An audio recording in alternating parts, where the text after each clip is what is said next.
You checked your bank account this morning. The number was higher than it was a year ago, maybe much higher, but you didn't feel safer. You felt the same tightness in your chest, the same quiet whisper that follows you everywhere. Is this really it? By the end of this, you'll understand why the richest man in history called his entire fortune one word, and how that single word can free you from the money trap forever. Think about the last time you hit a financial milestone. Maybe it was your first six-figure year. Maybe you paid off a car. Maybe your investment portfolio crossed a number you once thought would make you breathe again. You celebrated for an evening. You posted a story or told someone close to you. And then the next morning you woke up and the calculator in your mind was already running again. The goalpost had already moved. And the most disturbing part wasn't the moving goalpost. It was the feeling underneath it all. The quiet, unshakable sense that no matter how much more you pile up, you're always one disaster away from it all crumbling. You're always a little bit behind. You will never truly feel safe. If you have ever felt that, you know how lonely it is. Because nobody around you admits it. You scroll through social media and see peers buying homes, taking vacations you can't figure out how they afford, launching businesses that seem to print money overnight.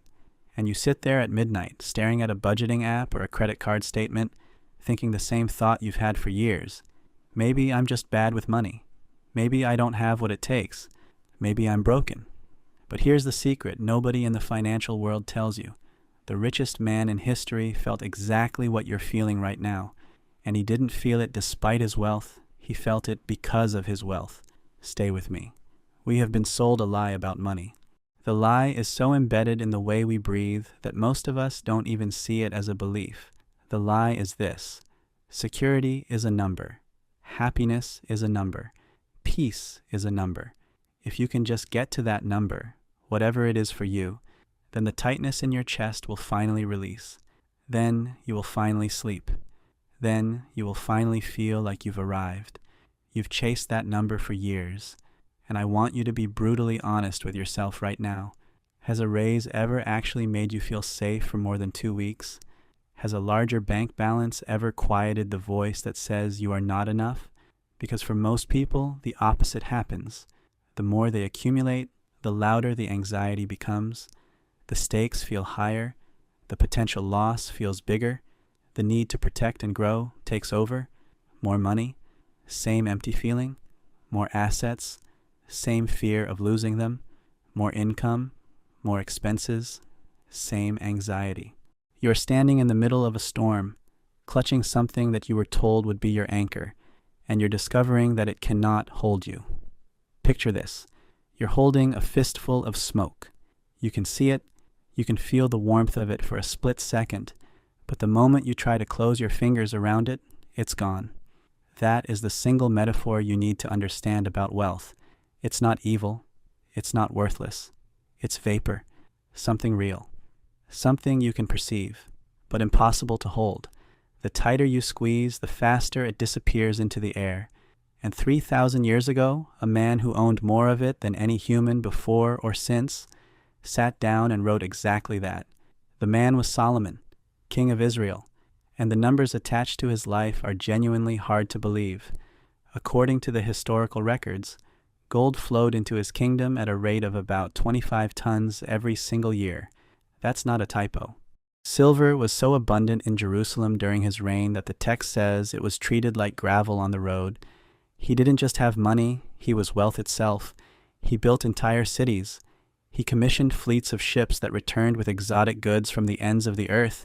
He denied himself nothing his eyes desired. Nothing.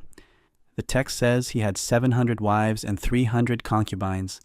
He had parties that lasted for weeks. He had a palace that took 13 years to build.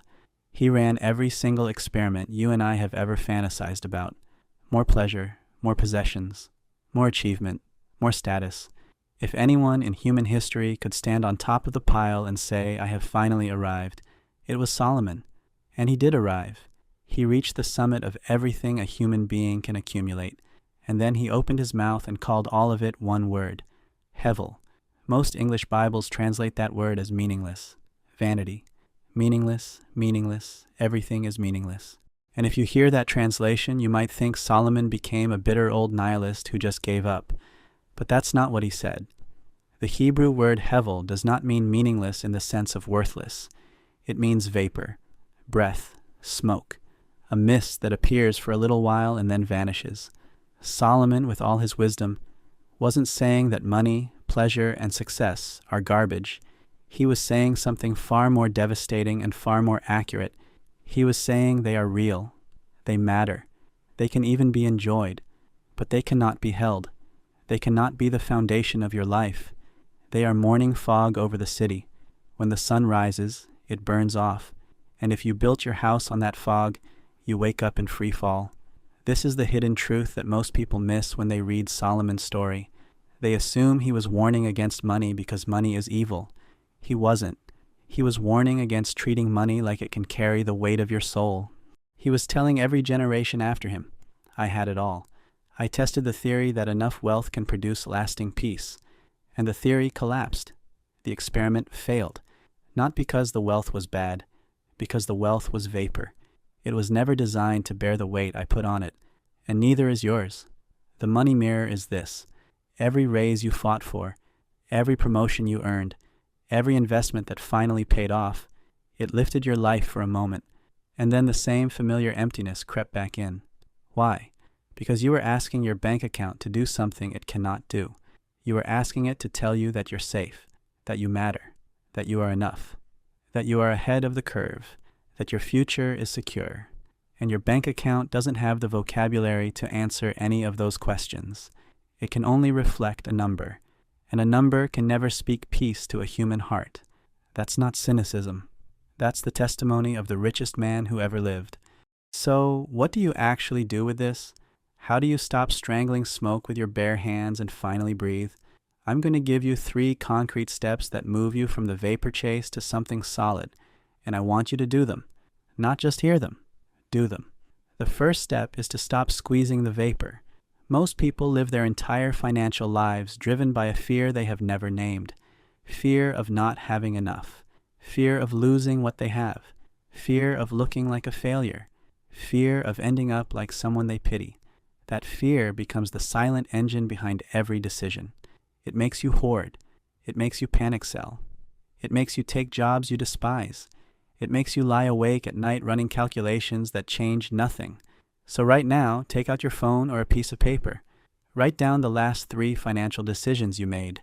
Not the big strategic ones, just the last 3 times you chose to spend, save, or invest with real intention. Next to each one, write the real reason you made that choice. Not the logical reason, the emotional one. Were you afraid? Were you trying to impress someone? Were you trying to numb a feeling of inadequacy? When you see your actual motives written down, fear, comparison, the need for approval, something changes.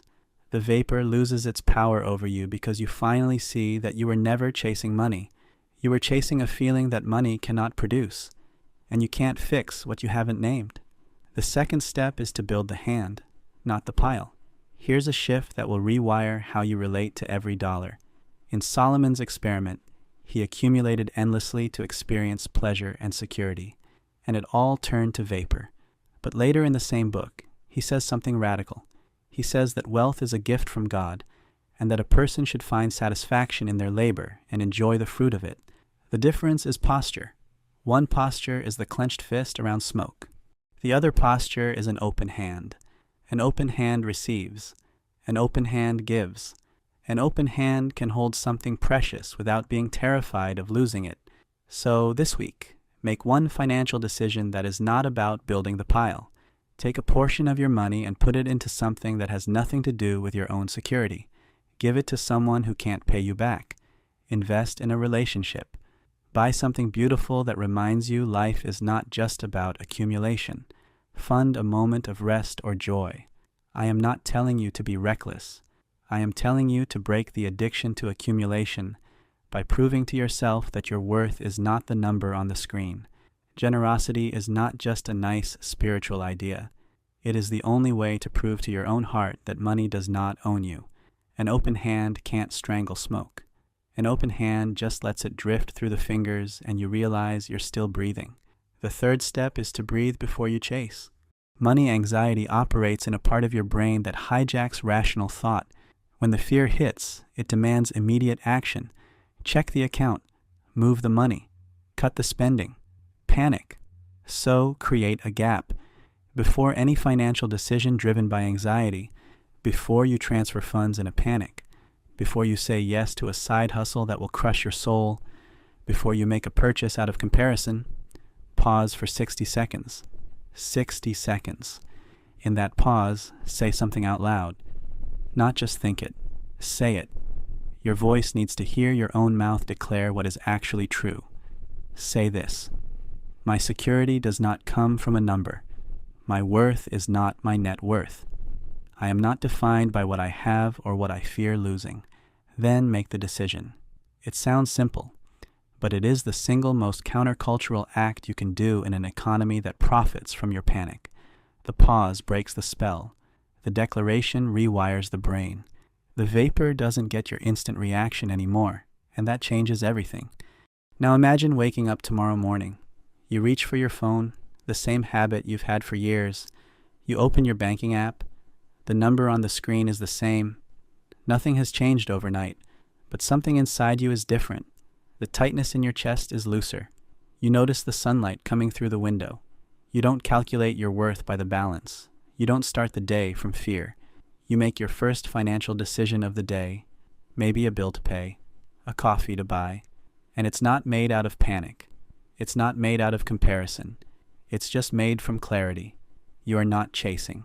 You are not gripping smoke until your knuckles turn white. You are standing with an open hand. You see the vapor. You let it do what vapor does, and you are still here, still whole, still safe. That's what this looks like from the inside. Not someday when you hit a number, now. So if today you're ready to stop chasing vapor, don't let this moment pass you by. Go to the comments right now and type these 5 words: I will stop chasing vapor. By writing that, you're not just responding to a video. You're making a decision about how you're going to relate to money from this day forward. You're drawing a line in the sand between the old exhausting treadmill and a new way of seeing wealth. And if you know someone who is exhausted from the money chase, someone who hits milestone after milestone and still feels the same emptiness, send this to them. Not as advice, just as something they needed to hear. The richest man in history already ran the experiment so they don't have to. If this kind of truth is what you want more of, clarity about money, purpose, and life that actually changes how you live, then subscribe. This channel exists for one reason: to give you the biblical wisdom about money that the financial world will never give you, because the financial world needs you to stay anxious. I'm here to tell you the truth that sets you free. I'll see you in the next one. You can't hold on to smoke. The richest man on earth already proved that. Now you get to live like you actually believe it.